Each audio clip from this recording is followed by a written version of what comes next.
మరి ఎలా అనిపించింది ఇక్కడ అసెంబ్లీ సెషన్స్లో పాల్గొన్నావు కదా, నువ్వు ఏదైనా టాపిక్ మీద మాట్లాడావా, నీకు అవకాశం ఏమైనా వచ్చిందా, అసలు ఓవరాల్గా ఎలా అనిపించింది అసలు ఇక్కడ కూర్చొని మాట్లాడడం ఇదంతా చూడటం? నాకు అవకాశం ఏం రాలేదు, కానీ నేను ఇక్కడికి రావడమే చాలా గ్రేట్ అనుకున్నాను. నేను అసలు ఎక్స్పెక్ట్ చేయలేదు ఇంత బాగా చేస్తారు అన్నీ, అసలు ప్రతి ఒక్కటి కూడా చాలా పర్ఫెక్ట్గా చేశారు. అంటే పిల్లలందరికీ చాలా కంఫర్ట్ఫుల్గా ఫీల్ అయ్యారు, అంటే చాలా హ్యాపీగా ఫీల్ అవుతున్నాం. అంటే మీతో పాటు ఇంకెంతమంది వచ్చారు ఈ అసెంబ్లీ సెషన్స్కి? మాతో పాటు నా ఫ్రెండ్స్ అయితే ఎవరు 175 మెంబర్స్ వచ్చారు. మా ఫ్రెండ్స్ ఎవరు రాలా, ఇక్కడికి వచ్చిన తర్వాత అందరు ఫ్రెండ్స్ అయ్యారు. ఓకే, ఈ 175 మెంబర్స్ కూడా గవర్నమెంట్ స్కూల్ పిల్లలేనా? అందరు గవర్నమెంట్ స్కూల్ పిల్లలే ఉన్నారు. అంటే దీని గురించి ఏం చెప్తావు అమ్మ? ముఖ్యంగా గవర్నమెంట్ స్కూల్స్లో చదివే పిల్లల్ని ఈ అసెంబ్లీ సెషన్స్ తీసుకురావడం అనేది ఎలా అనిపించింది? దీని తర్వాత గవర్నమెంట్ స్కూల్లో స్ట్రెంత్ కూడా పెరిగే అవకాశం ఉంటుందంటారు ఇలాంటి కార్యక్రమాలు చేయడం వల్ల? అవును, తప్పకుండా పెరుగుతుంది. గవర్నమెంట్ స్కూల్ వాళ్ళకి నాలెడ్జ్ ఉంటుంది, కానీ వాళ్ళకి ఇంగ్లీష్లో మాట్లాడడం కొంచెం అవి తక్కువగా ఉంటాయి. దాన్ని ఇంక్రీజ్ చేయడానికి, వాళ్ళ నాలెడ్జ్ పెంచడానికి, ప్రాక్టికల్గా చూపించడానికి ఇది చాలా గొప్ప ఐడియా అనుకుంటున్నాను. థ్యాంక్స్, అసలు నారా లోకేష్ సార్కి ఎంత థ్యాంక్స్ చెప్పుకున్నా తక్కువ ఆ విషయంలో మాత్రం. అంటే విద్యాశాఖ మంత్రిగా ఆయన బాధ్యతలు చేపట్టిన తర్వాత ఎలా అనిపిస్తుంది అమ్మా? ఆయన ఏమన్నా ఒక మార్పు తీసుకొస్తున్నారా విద్యా వ్యవస్థలో? చాలా మార్పులు వచ్చాయన్న. ఒకలా చెప్పాలంటే అంత సిస్టమేటిక్గా సైలెంట్గా భలే జరిగిపోతున్నాయి అన్నీ. చాలా అందరూ కూడా ఇటువరకు కొంచెం అల్లరిగా చిల్లరగా తిరిగేవారు, ఇప్పుడు వాళ్ళు కూడా సైలెంట్గా తయారయ్యి చదువు మీద శ్రద్ధ పడుతుంది. అది అబ్జర్వ్ చేసే వాళ్ళకి రోజు అబ్జర్వ్ చేసి బాగా తొందరగా అర్థమవుతుంది. నువ్వు ఏ క్లాస్ చదువుతున్నావు తల్లి? 9th క్లాస్ అన్న. 9th class. ఏంటి మీ స్కూల్ ఈ ఇయర్ స్ట్రెంత్ ఏమన్నా పెరిగిందా? పోయిన సంవత్సరం అది ఈ ఇయర్ స్ట్రెంత్ కన్ఫామ్గా పెరిగింది. ఎలా అనిపిస్తుంది ఓవరాల్గా ఇంతమంది 175 మంది అసెంబ్లీ సెషన్స్ ఎప్పుడన్నా చూసావు నువ్వు? మన రాష్ట్రానికి సంబంధించిన అసెంబ్లీ సెషన్స్ ఒకసారి చూసారు. ఎలా అనిపించింది అప్పుడు చూసినప్పుడు? ఓహో, ఇలా ఎక్కువ గొడవలు పడతారా అలా అనుకునేదాన్ని. ఇక్కడికి వచ్చినాక ప్రాక్టికల్గా చూసినాక అసలు దాన్ని ఓవరాల్ అసలు దాని ఉద్దేశం ఏంటి, ఏం చేయాలి, అవన్నీ అర్థమైనాయి ఇప్పుడు ప్రాక్టికల్గా వచ్చినాక. అసలు ఎక్స్పీరియన్స్ ఎలా అనిపించింది? ఏ విషయాలు నువ్వు గమనించి ఇక్కడికి వచ్చిన తర్వాత? ఇక్కడికి వచ్చినాక వాళ్ళు బిల్లు ఎలా ప్రవేశపెడతారు, ఒక్కొక్కరు ఎలా ఉండాలి, ఏ సీట్లో కూర్చోవాలి, ఎవరు ఏం చేయాలి, ఎమ్మెల్యేస్ ఎలా మాట్లాడాలి, అసభ్యకరమైన మాటలు మాట్లాడకూడదు, డిసిప్లిన్ మెయింటైన్ చేయాలి, ఇవన్నీ నేర్చుకున్నాను. అంటే ముఖ్యంగా ఇక్కడ సమస్య మీద ఎక్కువ గలమెత్తుతూ ఉంటారు అసలు ఎమ్మెల్యేలు కానీ వీళ్ళందరూ కూడా. రేపు మీ స్కూల్ తరపున ఏదైనా సమస్య వచ్చినా, మీ ఊరు తరపున ఏదైనా సమస్య వచ్చినా నువ్వు గలమెత్తుతావా? ఖచ్చితంగా కన్ఫామ్గా ఎత్తుతాను. దీన్ని నాకు ఒక ఇన్స్పిరేషన్గా ఉంది, చాలా చెప్పలేనంత ఇన్స్పిరేషన్. ఏం చెప్తావమ్మా అక్కడికి నారా లోకేష్ గారి గురించి కానీ, చంద్రబాబు నాయుడు గారి గురించి కానీ, మీతో పాటు స్పీకర్ గారు వీళ్ళందరూ కూడా పార్టిసిపేట్ చేశారు కదా, ఎలా అనిపించింది వాళ్ళ మాటలు విన్న తర్వాత? వాళ్ళ మాటలు విన్న తర్వాత వాళ్ళందరూ ఇంకా ఎడ్యుకేషన్ డెవలప్ చేయాలని, మమ్మల్ని అందరినీ ఇంకా గొప్ప భారతదేశానికి గొప్ప పౌరులుగా అందించాలని వాళ్ళు చాలా బాగా ఉద్దేశం చేశారు. వాళ్ళ మాటలు విన్నాక మేము ఒక రాజకీయాల్లోకి రావాలని చెప్పి, మేము పాపులేషన్ని సరిదిద్దాలని చెప్పి, ఇంకా మాకు సొంత దాని గురించే కాదు మన దేశం గురించి కూడా ఆలోచించాలి, అవన్నీ కూడా నేర్చుకున్నాం. ఓవరాల్గా ఏం చెప్తాం నారా లోకేష్ గారి గురించి? సార్, మీకు ఎంత థ్యాంక్స్ చెప్పినా తక్కువే సార్, అంతే. నమస్తే, నీ పేరు? నా పేరు వీరంకి వెంకట బాలాజీ బాజీ.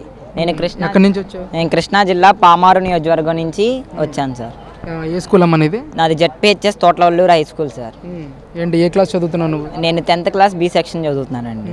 ఇప్పుడు ఎంతమంది వచ్చి ఉంటారు ఇక్కడ? 175 నియోజకవర్గాల నుంచి కూడా వచ్చారా పిల్లలు? ఎస్ సార్, 175 నియోజకవర్గాల నుంచి ఒక్కొక్కరి తరపున 175 మంది వచ్చారు సార్. అందరు గవర్నమెంట్ స్కూల్లేనా? అందరు ఇక్కడ వచ్చిన వాళ్ళందరూ గవర్నమెంట్ స్కూలే సార్. ఎలా అనిపించింది గవర్నమెంట్ స్కూల్ పిల్లల్ని తీసుకొచ్చి ప్రోత్సహించడం, ఇలాంటి కార్యక్రమాలు చేయడం అనేది ఎలా అనిపించింది పర్సనల్గా?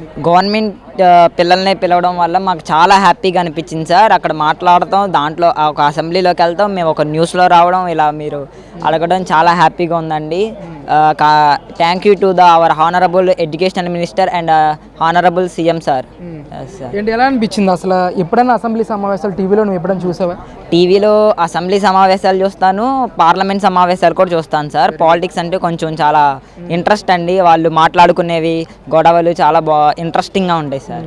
అంటే ఆఖరికి మరి అసెంబ్లీ సమావేశాలకు వచ్చావు, ఇప్పటివరకు టీవీలోనే చూసావు, ఈరోజు డైరెక్ట్గా ఇక్కడ పాలు పంచుకున్నావు కదా, నువ్వేమన్నా మాట్లాడేవా? అసలు నువ్వే పాత్ర పోషించావు ఈరోజు ఇక్కడ? నేను కూడా మాట్లాడాను సార్. ఇక్కడ మినిస్ట్రీస్ 10 మెంబర్స్ ఇచ్చారండి. మినిస్ట్రీస్ కూడా అందరికీ మాట్లాడే ఛాన్స్ లేదు సార్. నేను ఒక రూలింగ్ పార్టీ ఒక బిల్లుని ప్రపోజ్ చేసిన తర్వాత రూలింగ్ పార్టీలో ఒక మెంబర్ లేచి మాట్లాడాలి సార్. ఆ మెంబర్ని నేను మాట్లాడాను సార్. అంటే ఇక్కడ ఏమేం జరుగుతాయి అసెంబ్లీలో ఇదంతా కూడా ఇక్కడ జరిగిందా ఈ రోజు నీకు నువ్వేం ఎక్స్పీరియన్స్ చేస్తావు ఇక్కడికి వచ్చిన తర్వాత? నేను అసలు అదే ఒక బిల్లు ఎలా పాస్ అయ్యిద్ది, క్వశ్చన్ అవర్ అంటే ఏంటి, జీరో అవర్ అంటే ఏంటి, అసలు ఎమ్మెల్యేస్ అంటే ఎవరు, ఎంపీస్ అంటే ఎవరు, స్పీకర్ని ఎలా ఎన్నుకుంటారు, స్పీకర్ ఏం పని చేస్తారు అనేవి తెలుసుకున్నాను సార్. చాలా ఎడ్యుకేషనల్ పరంగా సబ్జెక్ట్ పరంగా చాలా గ్రేట్ ప్రోగ్రామ్ సార్. అంటే నారా లోకేష్ గారు గత అసెంబ్లీ సమావేశాలు జరుగుతున్నప్పుడు పిల్లలందరినీ కూడా తీసుకురావాలని చెప్పేసి మాట్లాడారు. ఎట్టకేలకు ఆయన నారా లోకేష్ గారు తక్కువ వ్యవధిలోనే రాజ్యాంగ దినోత్సవం రోజున మిమ్మల్ని అందరినీ తీసుకొచ్చి ఇక్కడ కూర్చోబెట్టారు. ఏంటి అసలు ఏం చెప్తావు ఆయన గురించి? ఫస్ట్ నిజంగా చాలా చాలా అంటే చాలా హ్యాపీగా ఉంది సార్. మాకు టీచర్ గారికి, హెచ్ఎం సార్ గారికి అండ్ పేరెంట్స్కి కూడా చాలా ప్రౌడ్ మూమెంట్ సార్. మేము ఇక్కడ దాకా రావడం, అలా మాట్లాడడం, మమ్మల్ని అందరూ టీవీస్లో చూడడం చాలా హ్యాపీగా ఉందండి. ఈ ప్రోగ్రాం కండక్ట్ చేసిన hour educational minister Nara Lokesh గారు ఎంతో ఫండ్స్ కేటాయించి చాలా మంచిగా చూసుకుని, ఫుడ్ కూడా చాలా మంచిగా ఉంది, బెడ్ అన్నీ అసలు ఏదీ లోటు లేదు సార్. చాలా సూపర్గా చూసుకున్నారండి. మీతో ఏం మాట్లాడారు నారా లోకేష్ గారు కానీ, ముఖ్యమంత్రిగా చంద్రబాబు నాయుడు గారు కానీ మాట్లాడిన తీరు ఎలా అనిపించింది మీకు అసలు? చాలా బాగుందండి. ఫస్ట్ సబ్జెక్ట్ గురించే మాట్లాడారు సార్. ఇవాళ కాన్స్టిట్యూషనల్ డే కదండి, 26 నవంబర్. సబ్జెక్ట్ ఎలా ఈరోజు భారత రాజ్యాంగాన్ని ఆమోదించారు, ఎలా చేశారు, ఫండమెంటల్ రైట్స్ అంటే ఏంటి, ఫండమెంటల్ డ్యూటీస్ దేంట్లో ఉన్నాయి, రైట్స్ ఏం చేయాలి, ఓన్లీ మనకి రైట్స్ ఉంటేనే సరిపోదు, డ్యూటీస్ కూడా నిర్వహించాలి. మనం ఇక్కడ ప్రతిపక్ష పార్టీ, రూలింగ్ పార్టీ వాళ్ళు కొట్టుకోవడానికి రావట్లేదు, ఇక్కడ ప్రజల సమస్యను తీర్చడానికి వస్తున్నామని చాలా బాగా చెప్పారండి. ఎలా అనిపించింది అసలు? సీఎం సార్ గారిని, ఎడ్యుకేషనల్ మినిస్టర్ని, అందరి మినిస్టర్ని ఫస్ట్ సారి అంత దగ్గరగా చూడడంతో సార్ గారు ఐ కాంటాక్ట్ ఇస్తా మాట్లాడాడండి. సార్ గారికి నేను ఎదురుగానే ఉన్నారు, సీఎం సార్ గారికి నాకు ఎదురుగానే ఉన్నారు సార్. ఐ కాంటాక్ట్ ఇస్తా మాట్లాడడం చాలా హ్యాపీ అనిపించింది సార్. ఏంటి అసలు నీకు బాగా నచ్చిన పొలిటీషియన్ ఎవరు, ఎందుకంటే ఏం చెప్తావు? సార్ నాకు first our honourable CM sir Nara Chandrababu sir గారు and our deputy CM Pawan Kalyan అంటే చాలా ఇష్టం. అండ్ అచ్చెన్నాయుడు సార్ వ్యవసాయ శాఖ మంత్రి అంటే ఆ ముగ్గురు అంటే చాలా ఇష్టం సార్.